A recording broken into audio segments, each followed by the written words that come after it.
Chào mừng quý vị quay trở lại với phần 2 của chương trình Tôi về Việt Nam ngày hôm nay và tiếp tục cuộc trò chuyện cùng với ông Curtis Peterson là Giám đốc các sáng kiến chiến lược thuộc Trung tâm hỗ trợ khởi nghiệp Pears của Đại học Tel Aviv đến từ đất nước Israel, một đất nước có nhiều thành tựu về khoa học trong lĩnh vực nông nghiệp.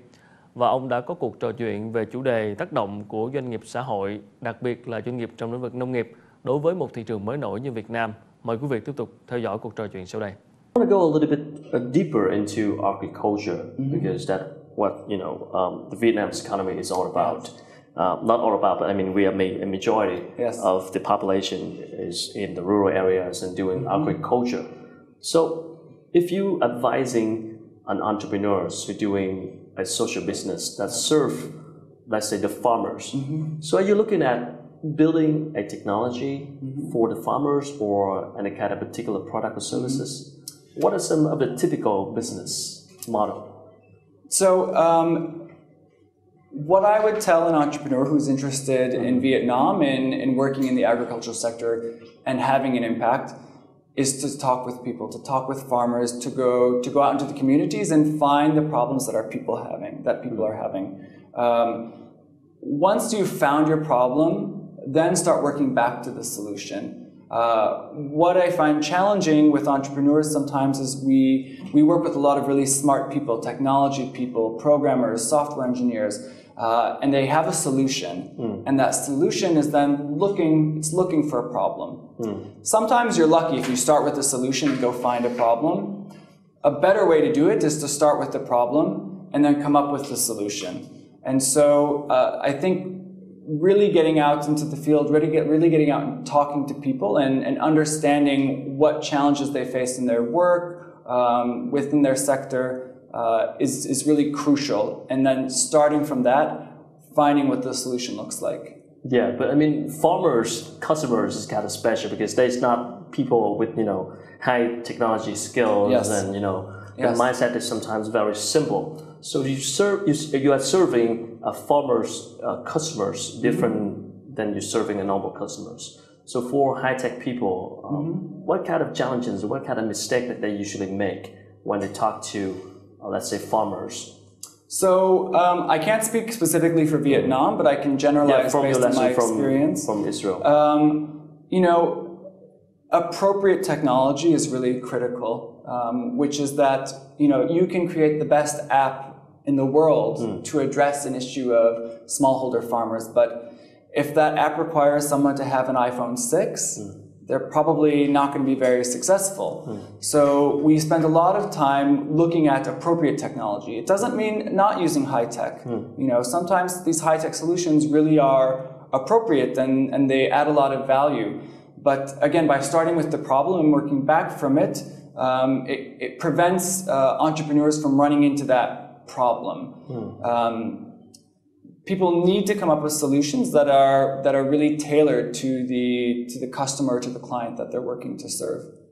And when you try to find a problems in agriculture, let's say, for example, could you describe like a real case from Israel that your favorite case or business model that's solve the problem of an agriculture industry? So one of my favorite agricultural startups is a startup that came through an accelerator that the Pears program at Tel Aviv University runs, called the Pears Challenge. And this is a startup called Living Box. And what they do is they have a low-cost modular aquaponics solution. And it's specifically designed for people living in urban settings who actually may not have access to fresh produce, or they may have food insecurity, meaning that they don't always have enough to eat. And so they took this really advanced agriculture technology, which is aquaponics, which is basically, they have a self-contained box, that's why it's called Living Box, and within that they have water and vegetables and fish. And it's a completely contained system where the waste from the fish is being used to fertilize the plants. And so in a very small space, you're providing families access to a protein source, which is the fish, and fresh produce. So they're getting the important micronutrients that they need. I love that startup because it is this really, that's the synergy between taking a high-tech solution, that's cutting-edge agricultural technology, adapting it and making it affordable and relevant for lower-income consumers. So, in terms of raising funds, I'm going to go back to raising capital a little bit. If you are doing a social business, what kind of advantage would you have when you talk to investors?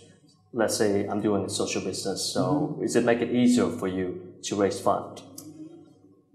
It's going to depend on the investor that you're meeting. What I tell the social businesses in Israel that I work with that are looking to access finance is I really encourage them to find and really focus on the forms of finance that are only accessible to them as social businesses. It's kind of exclusive to social business. So when you do that, then you're first of all, you're decreasing the amount of competition. That's great.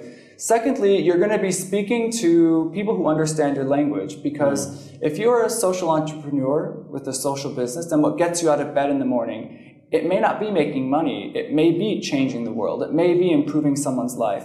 And you want to talk to people that understand that and are going to support that.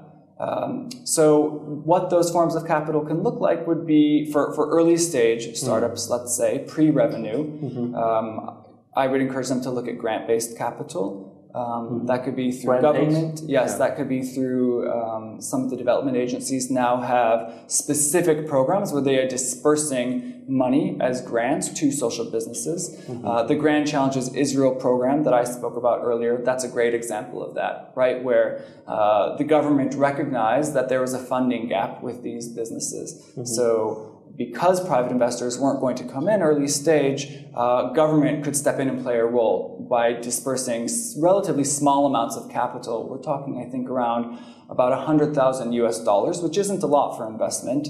By giving that to startups as a grant, the idea is to allow them to use that for prototyping and piloting and get them to the point where either an impact investor, which is an investor that understands social impact as a criteria for their investment portfolio, or a more traditional investor where that investor will come in. That's the goal, to get them to that point. With social businesses, that point is usually when they have at least 1 or 2 paying customers. They need to have some source of revenue because that's a form of market validation. So if you are a tech entrepreneur, should you go directly to the farmer, or should you provide, let's say, IT solution for the company who's serving farmers? That's a great question. So you could do either of those things if you're a tech entrepreneur. If you're a tech entrepreneur and you want to get involved in social business and agriculture, you could look at creating a product that is directly purchased by or directly caters to smallholder farmers. Or you could look at nonprofits and people working with smallholder farmers and find a way to partner with them to help address some of their business constraints and allow that to then in turn influence smallholder farmers. You could look at government as a client or a partner or a purchaser. You have a lot of options, and I think which one is the most easy one? I mean, which one is the most easy?